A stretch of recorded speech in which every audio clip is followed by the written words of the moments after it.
Biz hazırda Ağdama tələsirik. Dövlət başçısı bir qədər sonra Ağdam şəhərində ikinci yaşayış kompleksinin açılışında iştirak edəcək və sakinlərlə görüşəcək.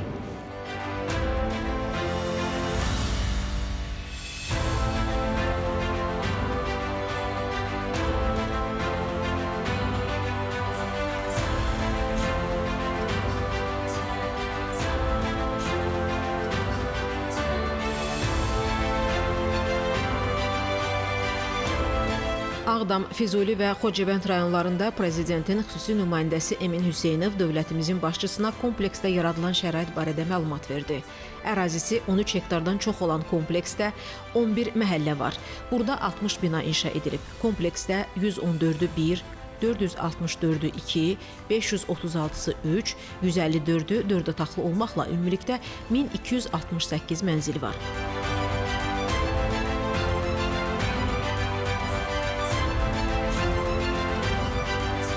Ağdam rayonunun 3 yaşayış kompleksində artıq ağdamlılar məskunlaşıblar. Ağdam şəhərinə isə bugün ilk köç baş tutur. Prezident İlham Əliyev Ağdam şəhərinin ikinci yaşayış kompleksinin açılışında iştirak edir.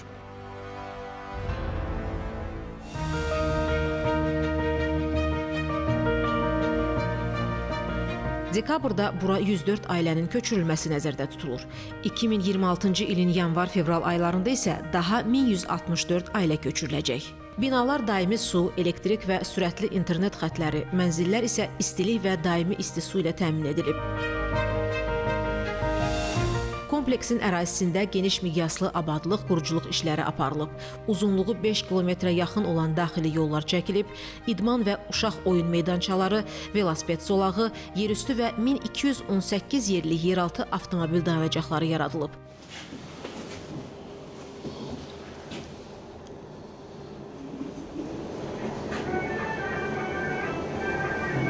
Gözəl səslənir. Can Qarabağ.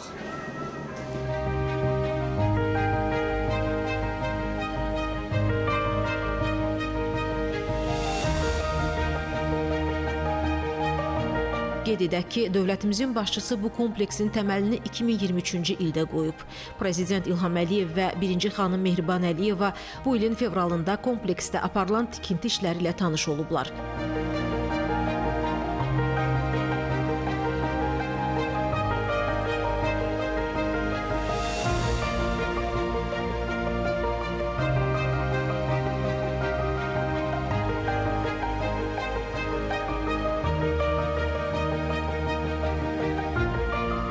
Qarabağ və Şərqi Zəngəzurun bərpasında əsas prinsip müasir standartlara uyğun yaşayış məntəqələrinin qurulması ilə keçmiş məcburi köçkünlərin rahat yaşayışını təmin etməkdən ibarətdir. Bununla yanaşı, sosial infrastrukturun yaradılması xüsusilə diqqət mərkəzində saxlanılır.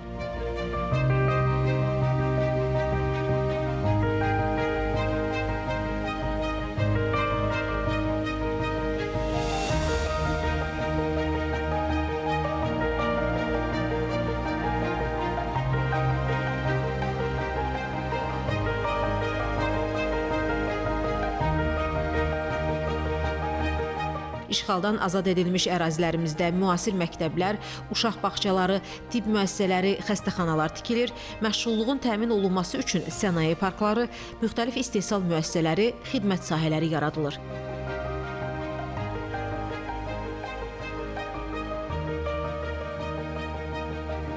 Bütün bu tədbirlər Qarabağ və Şərqi Zəngəzurun qısa müddətdə dirçəldilməsinə, əhalinin dayanıqlı məskunlaşmasına və bölgənin sürətli inkişafına xidmət edir.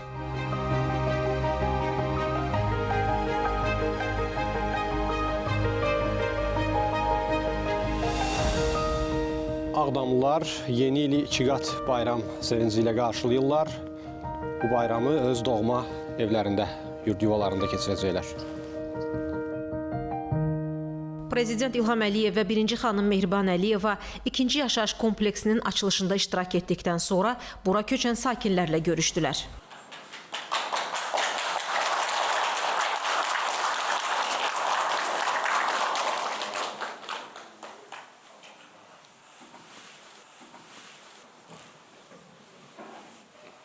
Mən sizi ürəkdən salamlayıram. Bugün Ağdam şəhərinin tarixində çox əlamətdar bir gündür, tarixi bir gündür. Uzun fasilədən sonra Ağdamlılar öz doğma şəhərinə qayıdırlar. Bu münasibətlə sizi ürəkdən təbrik edirəm. Əminəm ki, burada siz rahat yaşayacaqsınız, əmin-amanlıq şəraitində yaşayacaqsınız. Siz buna layiqsiniz. Uzun illər köçkün həyatını yaşamış insanlar üçün bugün Ağdam şəhərində və bütün başqa işğaldan azad edilmiş ərazilərdə yeni, müasir şəhərlər, kəndlər, qəsəbələr salınır və artıq böyük qayıdış proqramının əyani təzahürlərini hər kəs görə bilir. İşğal dövründə Ağdam demək olar ki, urbisidə məruz qalmışdır. Yəni ki, şəhər tamamilə Ermənistan dövləti tərəfindən dağıdılmışdır. Bu, Ermənistan dövlətinin məqsədyönlü siyasəti idi. Bizə qarşı olan düşmənçiliyin bariz nümunəsi idi. Məqsəd də tam aydın idi. Birinci, talançılıq. Çünki bütün binaların daşları bir-bir sökülərək talan edilmişdir. Müxtəlif yerlərdə satılmışdır Ermənistan ərazisində. Digər tərəfdən Ermənistan dövləti bu bölgələrdə Azərbaycan xalqının tarixi irsini tamamilə silmək istəyirdi.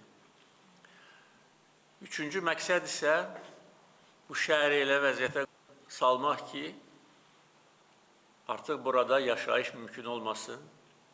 Azərbaycanlılar heç vaxt buraya qayıtmaq haqqında düşünməsinlər. Ancaq səhv etdilər. Biz, xalqımız bütün bu əzablı illər ərzində bir amalla yaşamışıq ki, öz doğma dədə-baba torpaqlarımıza qayıdaq və qayıdandan sonra bu torpaqları, şəhər kəndləri bərpa edək və Azərbaycan xalqı heç vaxt işğalla barışmamışdır. Əminəm ki, bütün xalqımız, o cümlədən keçmiş köçkünlər bilirdilər və inanırdılar ki, tarixi ədalət bərpa ediləcək. Halbuki, Ermənistan, Azərbaycan münaqişəsi ilə məşğul olan hər halda beynəlxalq təşkilatlar tərəfindən bu vəzifəni icra etməli olan qurumlar başqa fikirdə idi. Onlar Ermənistan dövləti ilə işğalçı, talançı dövlətlə həmrəy idilər. Xüsusilə ATƏT-in Minsk qrupunun yaratmaz və anti-Azərbaycan fəaliyyətini qeyd etmək istərdim. Bu qrup 1992-ci ildə yaradılmışdır və o vaxt bizim torpaqlarımızın işğal altına düşməsinin birinci mərhələsi idi və məsələni həll etmə əvəzinə, əksinə bu qrupun və onun həmsədrlərinin məqsədi bu işğalı əbədi etmək, Ermənistana haqq qazandırmaq, Azərbaycan xalqını və dövlətini isə işğalla barışdırmaq idi. Mən 17 il ərzində ATƏT-in Minsk qrupunun həmsədrləri ilə təmasda olmuşam. Onlarla çox saylı görüşlər keçirmişəm və hər dəfə görüşəndə illər keçdikcə görürdüm ki, bunların məqsədi məsələni həll etmək yox, işğala son qoymaq yox, BMT Təhlükəsizlik Şurasının qətnamələrinin icrasına nail olmaq yox, işğalı əbədi etmək idi. Sanki danışıqlar masasında bir tərəfdən Ermənistan və Minsk qrupunun həmsədrləri, digər tərəfində isə Azərbaycan. Bax, bu 17 il ərzində sayısız hesabsız keçirdiyim görüşlərin nəticəsi budur.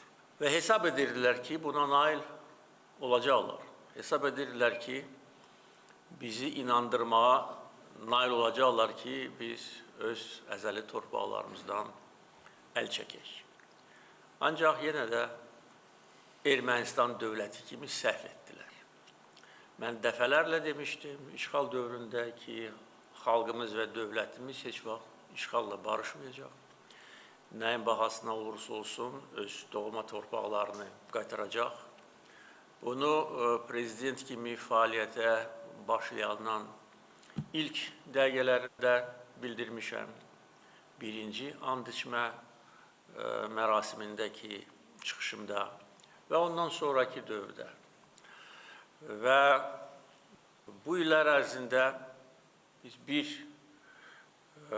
məqsəd ətrafında birləşmişdik ki, bir nöqtəyə vuraraq xalqımız bu müqəddəs missiyanı yerinə yetirsin. Və 5 il bundan əvvəl şanlı 2-ci Qarabağ müharibəsi və onun nəticələri haqq ədaləti bərpa etdi, bizim hüquqlarımızı bərpa etdi, beynəlxalq hüququ bərpa etdi, bizim milli ləyaqətimizi bərpa etdi. Xalqımız qan tökərək öz ərazi bütövlüyünü bərpa edib, Ermənistan dövləti bir qarış, 1 santimetr torpaq qaytarmaq fikrində deyildi. Ermənistanın bütün rəhbərləri, müstəqillik illərindəki bütün Ermənistana rəhbərlik edən şəxslər bir qarış torpaq qaytarmaq fikrində deyildi. Biz onları məcbur etdik və xalqımız bütün dünyaya öz gücünü, qüdrətini, güclü iradəsini göstərmişdir. Xalq yumruq kimi birləşdi. Silahlı qüvvələrimiz qəhrəmanlıq, fədakarlıq göstərmişdir. Allah bütün şəhidlərimizə rəhmət eləsin. Və cəmi 44 gün ərzində Ermənistanı böyür üstə qoyduq. Bugün açdığım Xankəndidəki Zəfər tağının pilləkanlarında da əks olunub. Oraya da əminəm ki, siz və bütün Azərbaycan vətəndaşları gedəcəklər, ziyarət edəcəklər. Bugün ölkəmizdə 2-ci Zəfər tağı açılmışdır Bakıdan sonra Xankəndidə və orada pilləkanların üzərində şanlı zəfər yürüyüşümüzün hər günü təsbit edilib. Və hər gün biz irəliyə gedirdik, hər gün şəhər və kəndləri azad edirdik və heç bir qüvvə bizim qabağımızda dura bilməzdi. Halbuki bizi 44 gün ərzində dəfələrlə dayandırmaq istəyənlər min cür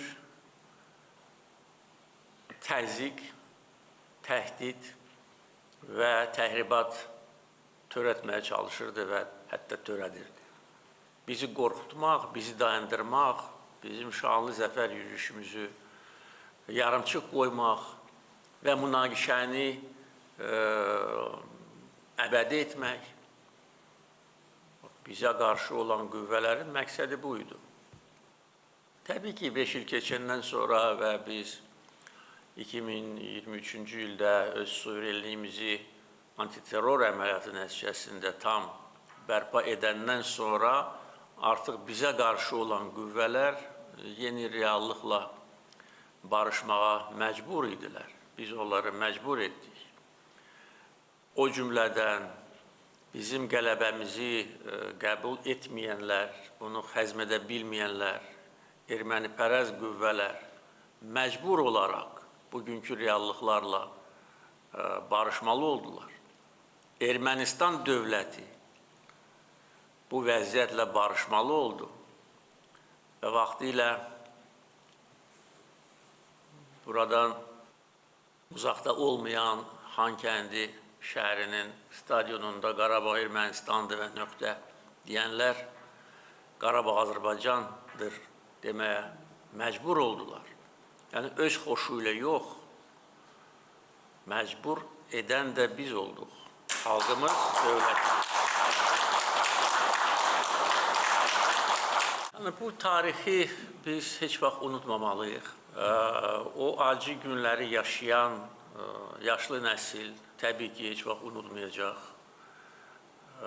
Gənc nəsil unutmamalıdır. Bundan sonra gələn nəsillər, gələcək nəsillər unutmamalıdır, bilməlidir. Bu tarix həm məktəblərdə, həm ali məktəblərdə, ailələrdə əzbər olmalıdır. Yəni, bu bizim şanlı zəfərimizdir və eyni zamanda bundan sonra sülh içində, təhlükəsizlik içində yaşamaq üçün biz bu tarixi heç vaxt unutmamalıyıq. Biz bilirik bizim dostumuz kim olub, düşmənlərimiz kim olub. Əfsuslar olsun ki, düşmənlərimiz dostlarımızdan bir neçə dəfə çox olub. Amma bugün bizim güclü iradəmiz, siyasi addımlarımız, silahlı qüvvələrimizin güclü olması artıq tamamilə yeni mənzərəni ortaya qoyur və döyüş meydanında qazandığımız qələbəni 5 il bundan əvvəl, biz 2 il bundan əvvəl antiterror əməliyyatı nəticəsində tam əldə etdik və ondan sonra keçən 2 il ərzində bütün beynəlxalq təşkilatlarda bunu təsdiqlədik. Və Mənfur Minsk qrupunun da tarixin arxivinə göndərilməsi də məhz bizim təkidimizlə olmuşdur. Bu ayın əvvəlində rəsmən Minsk qrupu və ona bağlı olan bütün təsisatlar ləğv edildi. Bu da bizim tələbimiz idi və Ermənistan tərəfi demək olar ki, 5 il ərzində buna müqavimət göstərirdi. Ancaq yenə də deyə bilərəm ki, bizim iradəmizin qarşısında heç kim dura bilməz. Bugün yeni reallıqlar dünyanın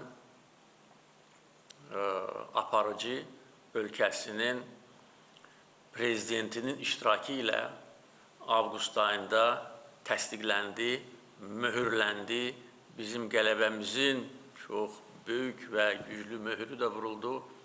Onunla da separatçılığın, bizə qarşı olan ərazi iddialarının, anti-Azərbaycan qüvvələrin bizə qarşı olan açıq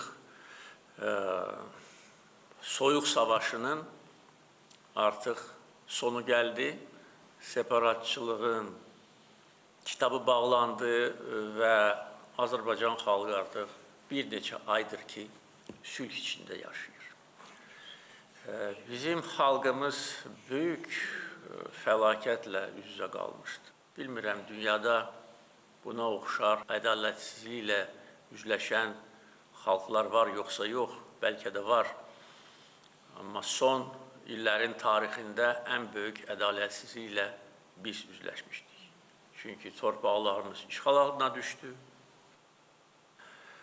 Belə hallar dünyada var. Biz nə birinci idik, nə də sonuncu, amma bütün belə hallar olduğu vaxtda beynəlxalq təşkilatlar, böyük dövlətlər və müxtəlif ölkələrin siyasi dairələri bu işğalı qınayır, işğalçını məcbur etmək üçün müxtəlif üsullardan istifadə edir, sanksiyalar tətbiq edir və bunu biz görürük. İndi yaxın tariximiz bunu göstərir. Ermənistan-Azərbaycan müharibəsi zamanı və müharibədən sonra atəşkəs dövründə beynəlxalq təşkilatlar düzgün qərar qəbul etsələr də bu qərarların icrası üçün bir addım belə atmayıblar. Burada bu təşkilatların, böyük dövlətlərin riyakarlığı, necə deyərlər, özünü bariz şəkildə göstərir.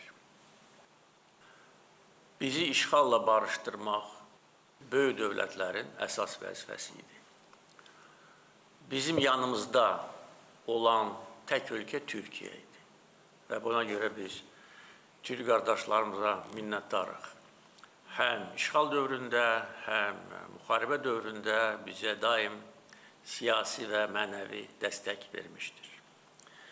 Müsəlman ölkələri, onlar İslam Əməkdaşlıq Təşkilatı çərçivəsində bizim təkliflərimizə həmişə müsbət reaksiya verərək lazım olan qərar və qətnamələri qəbul etmişlər. Ancaq bütövlükdə götürəndə bizim müharibəmiz və işğal tariximiz bütün başqa buna oxşar hadisələrdən fərqlənir. Çünki yenə də deyirəm, işğalçıya qarşı heç bir sanksiya tətbiq olunmadı. Bugün dünyada müxtəlif yerlərdə müharibələr gedir, toqquşmalar, münaqişələr baş alıb gedir. Dərhal ya beynəlxalq təşkilatlar, ya böyük nüfuzlu ölkələr nə edirlər? Sanksiyalar tətbiq edirlər. Və sanksiyaların da əlbəttə ki, böyük təsiri var. Xüsusilə Ermənistan kimi kiçik və zəngin olmayan, demək olar ki, kasıb ölkəyə əgər sanksiyalar tətbiq olunsaydı, əlbəttə ki, Ermənistan işğala son qoyardı. Ancaq nəinki sanksiyalar tətbiq edilməli, əksinə onlara bəziləri pulsuz silahlar verirdi. Özü də 1 milyon dollarlıq yox, milyardlarla dollar dəyərində. Və bizim həm 2-ci Qarabağ müharibəsi, həm antiterror əməliyyatı nəticəsində Ermənistandan qənimət kimi götürdüyümüz və məhv etdiyimiz silahların pul dəyəri hardasa 5-6 milyard dollardır. Bunların bəzi dağılmış nümunələri Bakıda Hərbi Qənimətlər Parkında nümayiş etdirilir. O cümlədən İskender M ballistik raket. Hansı ki Ermənistanda ümumiyyətcə olmamalı idi. Çünki İskender M raketi ixraca qadağandır. İxraca açıq olan, əgər belə demək mümkündürsə, İskender E, yəni eksport növüdür. İskender M raketi necə Şuşaya zərbə indirdi, bu elə böyük sualdır. Yəni, pulsuz silah, maliyyə yardımı hər il Amerikada, Fransada marafonlar keçirilirdi. Separatçılar, separatçı liderlər, hansılar ki, bugün Bakıda məhkəmə qarşısında cavab verirlər, oraya vizalar alırdı. Necə ola bilər? Minsk qrupunun həmsədr ölkələrinə separatçılar necə gedə bilərlər? Axı, digər separatist ərazilər var. Onlara Amerikaya yaxud da ki, Fransaya kimsə viza verə bilər. Baxın, bugün nə qədər separatist inzibati ərazi var. Ukrayna ərazisində, Moldova ərazisində, Gürcüstan ərazisində separatçı yuvalar var. Onların rəhbərlərinə Amerika, Fransa, Avropa ölkələri viza verə bilər? Yox. Amma erməni separatçılarına niyə vizalar verilirdi? Yəni, bax, dediyim sözün bir təsdiqi də budur. Onlar telemarafonlar keçirirdi. 100 milyonlarla dollar pul yığırdı. Onlara gizli mənbələrdən də pul ötürülürdü. Bir məqsədlə ki, bu torpaqları əbədi işğal altında saxlasın, Azərbaycan xalqına divan tutsun və bu şəhər və kəndləri daim nəzarət altında saxlasın. Bax, biz görün kimlərlə kəllə-kəlləyə getmişik. Biz 2-ci Qarabağ müharibəsində gör, Ermənistana olan hansı dəstəyin fonunda qələbə qazanmışıq. Yəni, ona görə bütün bunlar, necə deyərlər, həm çatdırılmalıdır düzgün, həm bizim təhsil müəssisələrimizdə dəqiq təqdim edilməlidir. İctimai məkanda, yəni bu unudulmamalıdır. Və biz də heç vaxt unutmamalıyıq. Düzdür, indi Ermənistanla Azərbaycan arasında sülh prosesi gedir. Və sülh prosesinin təşəbbüskarı da biz olmuşuq. Onu da hamı bilir və bilməlidir. Birinci təklifi biz vermişik, sülh müqaviləsinin mətninin müəllifi də bizik və ora salınan bütün maddələrindən müəllifi də bizik. Ancaq biz işğalı necə unuda bilərik? Şəhidlərimizi necə unuda bilərik? Xocalı qurbanlarını, digər günahsız insanların həlak olmasını necə unuda bilərik? Heç vaxt unuda bilmərik və unutmamalıyıq. Çünki bu tarixi yaddaş həmişə bizim qəlbimizdə olmalıdır. Şəhidlərin əziz xatirəsi həmişə qəlbimizdə yaşamalıdır və heç vaxt şirin sözlərə uymamalıyıq. Bunu mən bir də deyirəm, mən bunu birinci dəfə deyir ki, deyirəm. Ayıq olmalıyıq, daim güclü olmalıyıq. Ona görə biz son 5 ildə ordu potensialımızı böyük dərəcədə gücləndirmişik və keçən ay hərbi paradda bütün dünya bunun bir hissəsini görə bildi. Və əbədi sülhə nail olmaq üçün hər zaman bizim potensial düşmənlərimizdən güclü olmalıyıq bir neçə dəfə. Və bunu təmin edirik və edəcəyik. Bugün Ağdam rayonunda artıq həyat bərpa edilir. 3 kənddə insanlar yaşayır. Mən bu kəndlərin yenidən istifadə verilməsi mərasimlərində iştirak eləmişəm. Kəngərli, Sarcalı, Xıdırlı, orada indi bir neçə min insan yaşayır və bu köç prosesi davam edir. Bugün Ağdam şəhərində artıq insanlar yerləşir və bu yaşayış məhəlləsində 1268 mənzildə Ağdamlılar yerləşir. Daha 2 məhəllədə inşaat işləri gedir. Təkcə bu məhəllədə 60 çox mərtəbəli bina var. Bütün şərait yaradılıb, infrastruktur qurulub və burada rahat yaşamaq üçün bütün imkanlar var. Və təbii ki, Ağdam şəhərinin tam istədiyimiz kimi qurulması zaman tələb edir. Onu da hər kəs yaxşı bilir ki, təkcə Ağdamda deyil, bütün başqa azad edilmiş ərazilərdə geniş miqyaslı quruculuq işləri gedir, böyük qayıdış proqramı uğurla icra edilir. Ağdam rayonunda isə artıq bir neçə önəmli infrastruktur obyekti, mədəni obyekt istismara verilmişdir. Ağdam Sənaye məhəlləsində mən dünən olmuşam, yeni müəssisələrlə tanış olmuşam. 30-dan çox artıq rezident qeydə alınıb. Onların bəziləri fəaliyyətə başlayıb, bəziləri isə yaxın gələcəkdə fəaliyyətə başlayacaq. Ağdam ölkəmizin böyük sənaye şəhəri olacaq. Bakı, Sumqayıt, Gəncədən sonra yəqin ki, 4-cü sənaye mərkəzi olacaq. Burada nəqliyyatla bağlı məsələlər həll olunur. Birinci layihə Bərdə-Ağdam avtomobil yolu olmuşdur. Bərdə-Ağdam dəmir yolu olmuşdur. Dəmir yol vağzalı istismara verilmişdir. Hal-hazırda Ağdam Xankəndi dəmir yolunun inşası ilə biz məşğuluq və vaxtı ilə Ulu Öndər Heydər Əliyevin təşəbbüsü ilə inşa edilmiş, Allah ölənlərə rəhmət eləsin, bu dəmir yolunu da biz yenidən qururuq. Ağdam Cümə Məscidi birinci bərpa olunan tarixi dini abidəmizdir.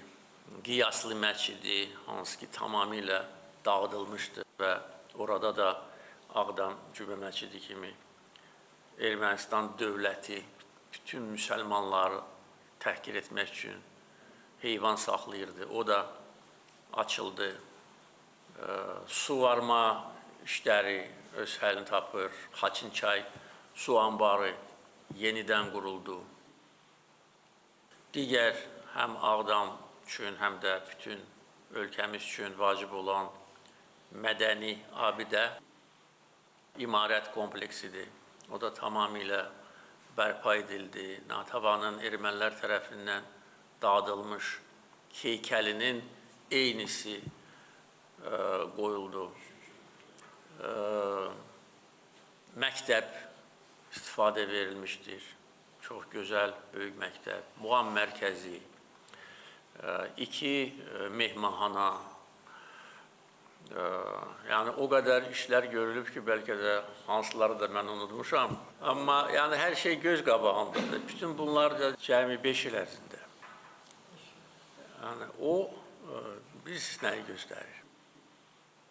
Təkcə söhbət ondan getmir ki, biz proqram qəbul eləmişik və təbii ki, nəzarət var və mən də dəfələrlə azad edilmiş ərazilərə gedərkən özüm şəxsən nəzarət edirəm. Söhbət ondan gedir ki, bütün xalqımız böyük həvəslə bu işləri görür. Əgər bax, bu faktor olmasaydı, bu qısa müddət ərzində bu qədər işi biz görə bilməzdik. Məsəl üçün, dünən Xankəndidə Qarabağ Universitetinin yeni korpusunun açılışındaydım. Tamamilə sıfırdan tikilmiş yeni gözəl binadır. Və maraqlanıram ki, burada tədris prosesi necə gedir, tələbələr, müəllimlərin bəziləri xaricdən gəlir dərs verməyə, bəziləri Azərbaycanın müxtəlif yerlərindən və maraqlanıram ki, bəs motivasiya nədir, onları nə cəlb edir? Mənə deyirlər ki, Qarabağ. Qarabağ cəlb edir. Bir daha sizi təbrik edirəm. Can sağlığı.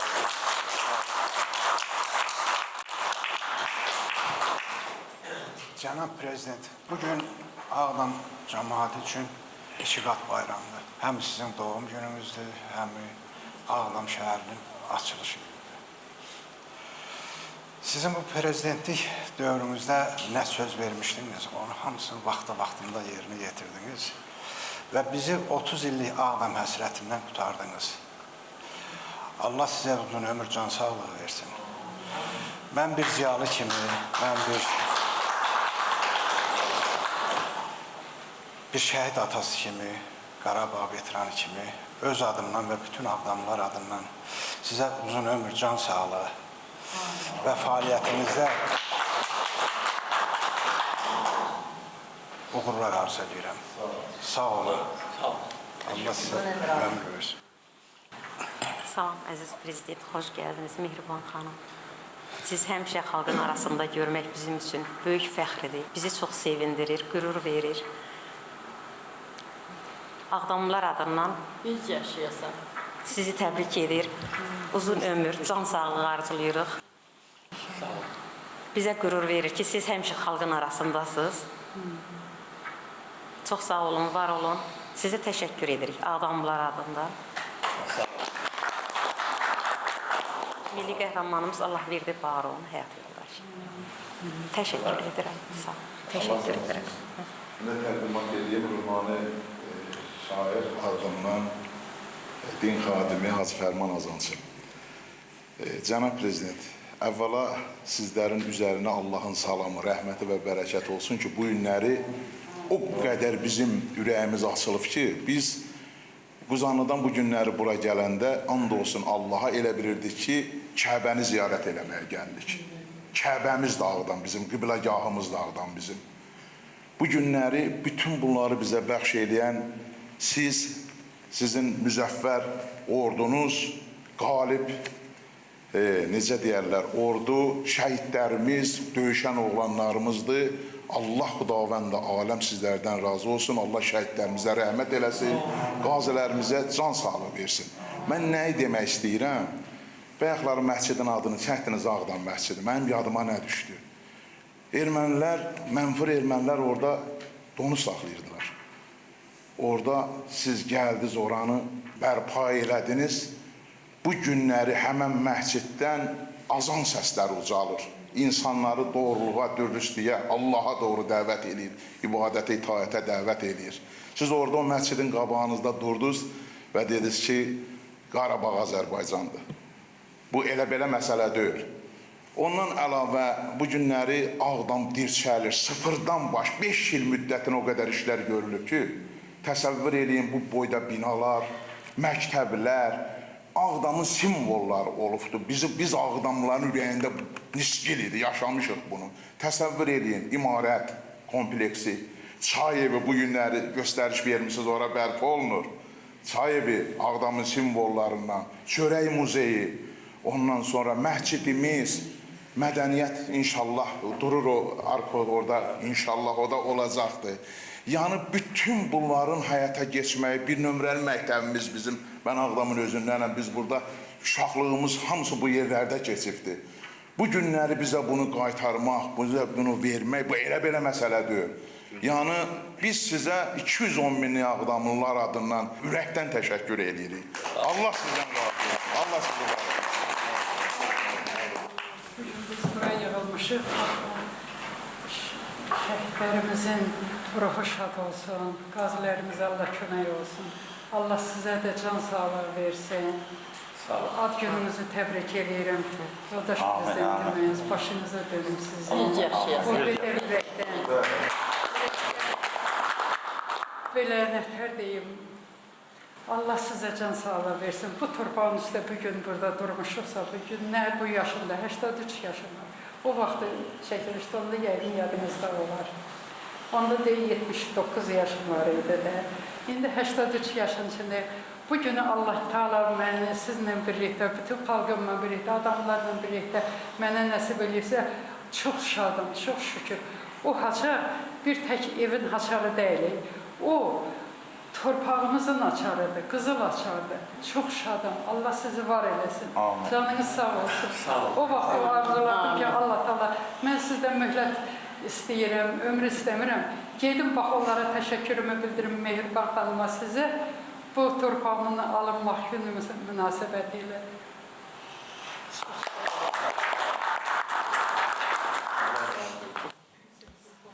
Cənab Prezident, 24 dekabr bugün sizin ad gününüzdür. Öz ad gününüzü bugünə salmışsınız. Biz sizi ürəkdən təbrik edirik. Gözəl bir alqış inşallah gəlsin. Həqiqətən gözəl bir gün. Allah razı olsun sizlərdən. Bəli. Sağ olun.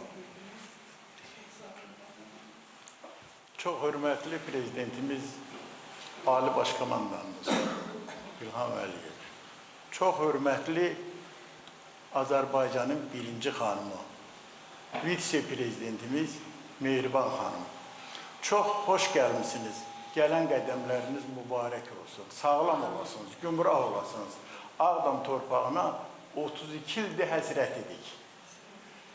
Hər dəfə sizinlə görüşdə deydim, Marif, arxain ol. Mən sizi o torpaqları işğaldan azad edib sizi ora aparacağım. Həqiqətən də elə də oldu. Şəxsən mənim və bütün Ağdamlıların o qədər yüksək səviyyədə bugün sevinci var ki, bilmir ki, nədən başlasın, nədən qutarsın. Yəni, bugün əsasən sizin doğum gününüzdür. Mən hər ikinizi, sizin evlatlarınızı təbrik edirəm. Sizə 24 dekabrda doğulduğunuz gün münasibəti ilə sağlam günlər arzulayıram, uğurlar arzulayıram. Sənə can sağlığı arzu edirəm. Allah səni qorusun.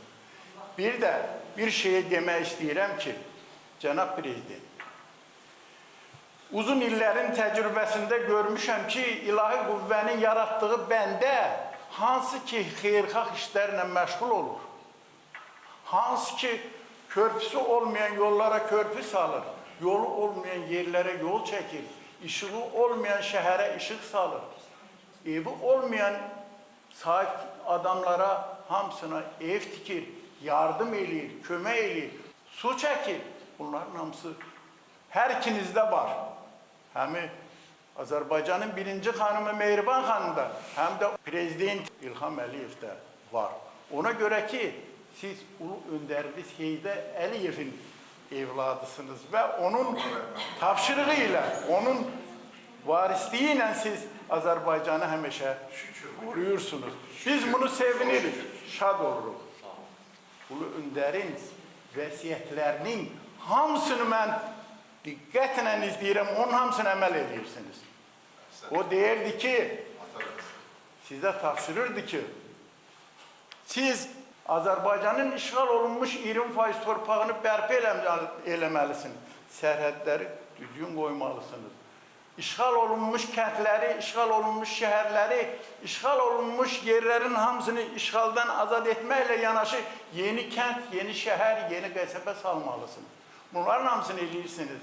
Cənab Prezident, Allah sizi qorusun. Mən bir ağsaqqal kimi 81 yaşım var. Mən bunu deyirəm, ilahi qüvvə var. Sizə heç bir qüvvənin gücü çatmaz.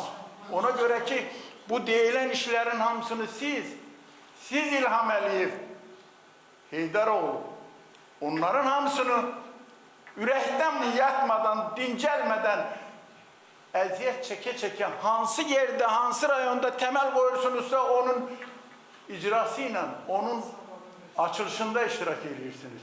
Buna vaxt lazımdır, buna sağlamlıq lazımdır. Allah sizə sağlamlıq versin.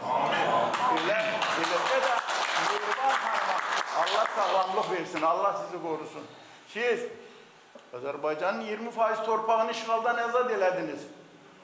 32 ildə Ağdam üzünə həsrət edib biz. Şəxsən mən hər dəfə sizinlə görüşəndə, hər dəfə görüşdə deyirdin ki, tələsmə, mərhələ onu gətirib çatdıracağım.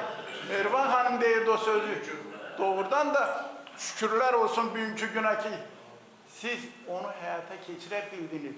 Elə qüvvələrlə rastlaşırdınız, qabaqlaşırdınız ki, mən Əğusda durub o televizorun qabağında saatlarla onu gözləyirdim ki, görüm nə cavab alınacaq. Ona elə cavab verirdiniz, mat olur. Ona elə cavab verirdiniz ki, o sizin sözünüzdən dönə bilmirdi sizə, baş əyirdi. Bütün dövlətlər, bunların hamısı Azərbaycanın milli qurucusu Heydər Əliyevin təcrübəsi idi. Onun vəsiyyəti idi. O, Azərbaycanın yüksək səviyyədə memarı idi. Hər dəfə onunla görüş keçirəndə mən dünyanı elə bilirdim, dünya bizimdir. Elə bilirdim ki, həyat bizimdir. O hakimiyyətə gəlməsəydi Azərbaycan yoxudur. O hakimiyyətə gələndən sonra biz dirçəldik. Biz ondan sonra müəyyən yerlərdə tanındıq. Həm də deyirdilər ki, dünyanın hər yanında deyirdilər ki, Heydər Əliyevin Azərbaycanı. O tanıtmışdır. İndi də sizin mərdliyiniz, qoçaqlığınız, sizin güclü rəhbərliyiniz hesabına, o şəhidlərimizin gücü ilə, qazilərimizin gücü ilə, müharibə veteranlarımızın səyi ilə biz həmin o işğal olunmuş torpaqları sizin rəhbərliyinizin hamısını əldə etdik. İndi gözəl şəhər salırsınız. Sizə uzun ömür arzulayıram, sağlamlıq arzulayıram. Arzu eləyirəm ki, heç bir pis qüvvələr sizə toxuna bilməsin. Biz onu, həmişə biz onu deyil. Bütün Ağdamlar sizi sevir. Bütün Ağdam cəmaatının o balacasından tutmuş böyüyünə kimi sizi dəstəkləyir. Hər dəfə söhbət düşəndə deyir, Allah İlham Əliyevə dəyməsin. Allah Mehriban xanıma dəyməsin. O Azərbaycanın birinci xanımıdır. O Azərbaycanın vitse-prezidentidir. O gözəl, yaxşı kömək edir İlham Əliyevə. Mən arzu edirəm ki, Ağdamlar arzu edir ki, o balaca Heydarımız həmişə sağlam gümrah olub Azərbaycana rəhbər təyin edilsin. Sizin özünüzün yetişdirməniz olsun, özünüzün kadronuz olsun. Necə ki, Ulu Öndərimiz Heydər Əliyev sizi yetişdirib, onun vəsiyyətlərinin hamısına əməl edirsiniz, özü yüksək səviyyədə. Hər evladın işi deyil. İndi siz o balaca Heydər Azərbaycanın rəhbəri olsun. Onunla fəxr edirik biz. Sizinlə fəxr edirik biz. Sizi sevirik, sizi dəstəkləyirik. Bütün Ağdamların adından deyirəm, bütün öz komandamızın adından deyirəm. Qarabağ atlarını mən ermənilərdən çox cəsarətlə aldım. O zaman aldım ki, 92-ci ilin fevral ayının 26-sı idi. 366-cı halayın gücü ilə Xocalıya hücum elədilər. Hücum eləyəndə Xocalını çox pis günə saldılar. Orada mənim 15 nəfər yaxın qohumum şəhid oldu. 5 nəfər yaxın qohumum əsir düşdü. Bu ərəfədə onlar Qarabağ atını da özəlləşdirmək istəyirdilər, özününkiləşdirmək istəyirdilər. Onu əldə eləyə bilmədilər. Biz mərdliyi ilə, qoçaqlıqla o atları gətirdik. İndiki bu Quzanlı kəndinin üç oğlanda toyuq ferması vardı. Yığdıq orada saxladıq. Sonra da onu götürdüm, öz gücümlə apardım Bakıya çıxardım. Sonra 2014-cü ildə siz Ağdamda görüşdə köçkün şəhərciklərinin açılışında iştirak edəndə sizə çatdırdıq ki, bəs Qarabağ atının vəziyyəti yaxşı deyil. Çox sağ olun, minnətdarım. Ağdamın milli simvoluydu. Ağdam üçün böyük bir hörmət elədiniz. Qarabağ atının, Mehriban xanım ona kitap yazdırdı xarici dildə. Bütün dünyanın hər yanına yaydı. Siz ona böyük kompleks tikdirdiniz. Bir Quzanlı kimi bir şəhər salmışsınız orada. Quzanlı qəsəbəsi kimi böyük bir şəhər salmışsınız. Ağdam cəmaatı sizə ömrü boyu minnətdardır ki, Qarabağ atını Ulu öndərimiz Heydər Əliyevin tapşırığı ilə regionların iqtisadi inkişaf dövlət proqramına İlham Əliyev saldı. Şimdi orada sizin hesabınıza, bax o xanımın hesabına Qarabağ atı inkişafdadır, özü yüksək səviyyədə. Bizim məscidimizi, Ağdam məscidini, o qoşa minarəni, Cuma məscidini ermənilər məhv eləmişdi. Mən çox xırdalamıram. Onu siz yenidən bərpa elədiniz. Bizim Ağdamın ürəyindən keçən işləri elədiniz. Muğam evini yarattınız. Muğam evi bizim Ağdam üçün ən lazımlı bir yer. Həm Muğam evi, həm Qarabağ atı, həm də ki o başqa işlərin hamısını siz yüksək səviyyədə gördünüz. Allah sizin köməyinizdə olsun. Siz yaxşı ailənin, gözəl ailənin, ulu öndərimiz Heydər Əliyevin düzgün, gözəl, cəsarətli bir oğlusunuz. Onun vəsiyyətlərini ki,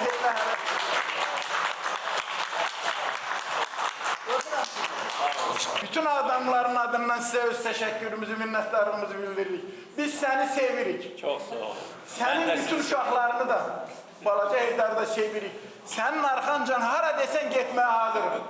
Nə desən eləməyə hazırıq. Siz ki, o qatarı gətirib Ağdama çıxartmışsınız, Ağdamda müəyyən şəraitləri yaradırsınız. Geyim planını, bu geyim planından mənim məlumatım var, planını.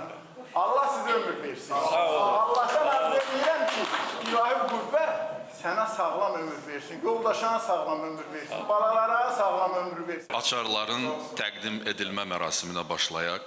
Dəvət olunur Qurbanova Tamam Həsən qızı.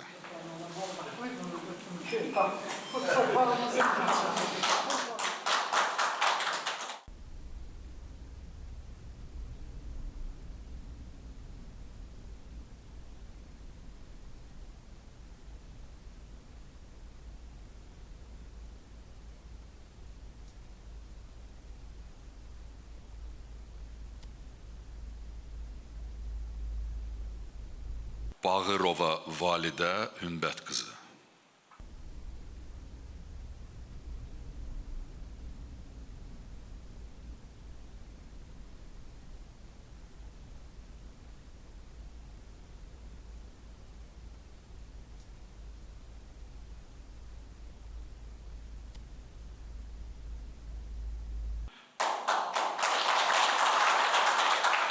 Hüseynov Marif Məmmədoğlu.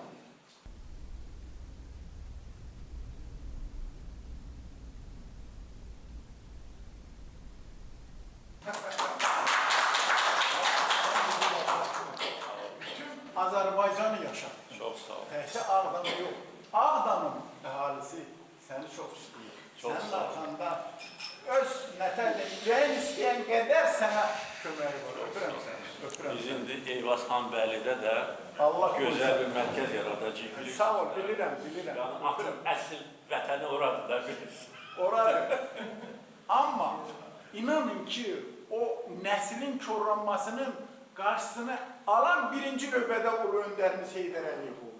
Amma siz o vaxt çıxartmasaydınız vaxtları onlar batacaq. Erməni sevinəcəkdi. Dəyəcəkdi Qarabağda bizim belə Qarabağ atlarıdır. Öpürəm sizi. Çox sağ olun müəllim. Sizə uzun ömür arzulayıram. Balalarınız xoşbəxt olsun. O balaca Heydər sizə həmişə dayaq olsun. Balaca Heydər artıq böyük. Ay Allah!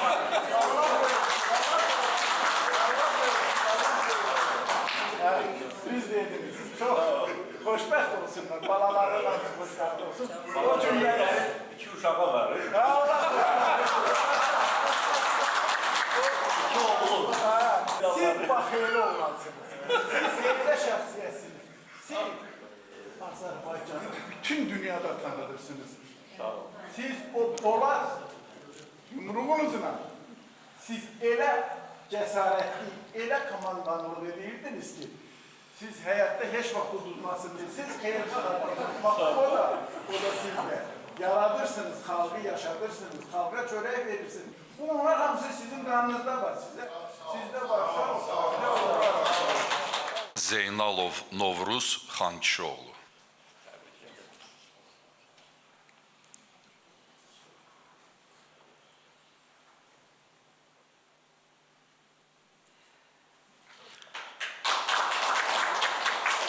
Xudiyev Nizami Mustafaoğlu.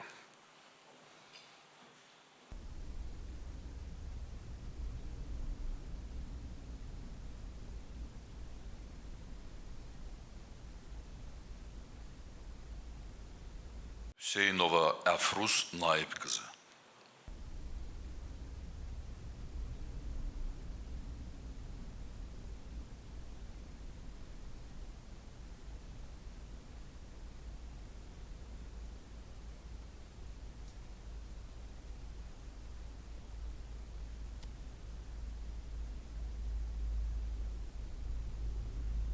Məmmədova Emiliya Ələddin qızı.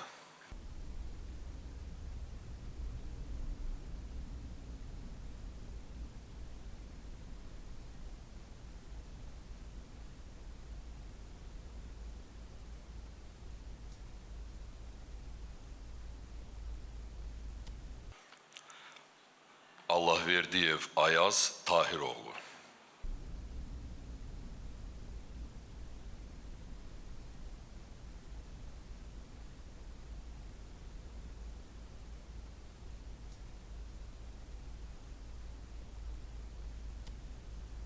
Əliyev Ucal Habiloğlu.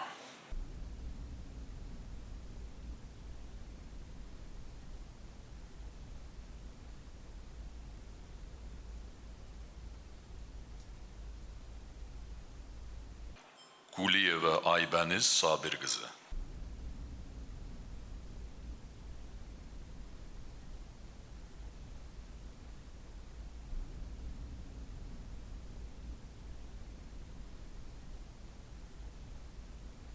Məmmədova Solman Osman qızı.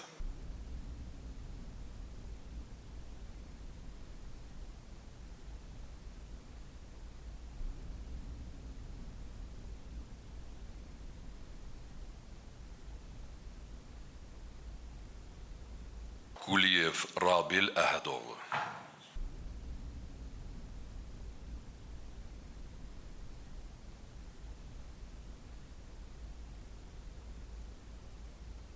Atakişiyeva Afak Əmir qızı.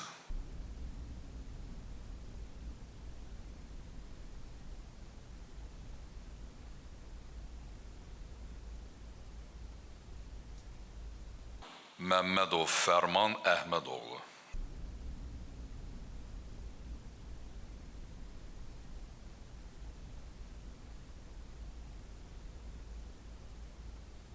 Şirinova Mənsumə Nazim qızı.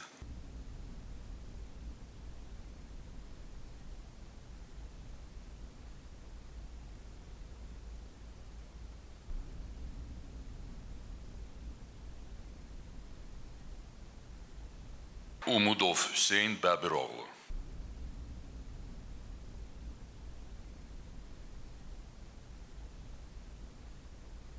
İsmailov İsmail Ələskəroğlu.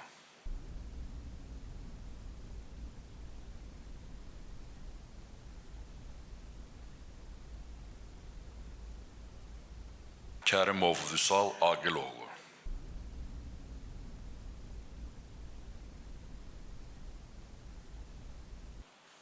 Məmmədov Üzeyir Tahiroğlu.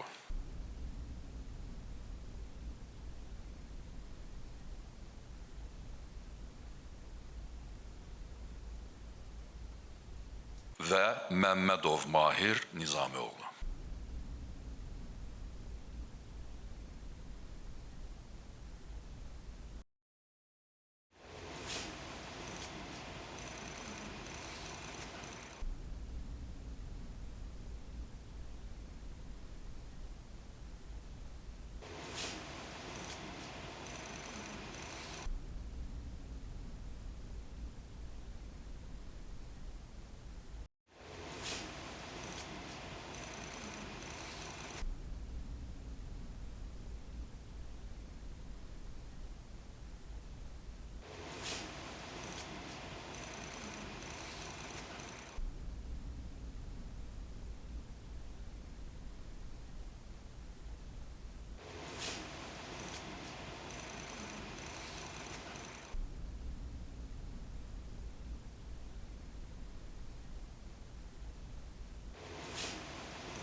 Sizin ad gününüzü təbrik edirəm. Allah sizə uzun ömür, can sağlığı versin.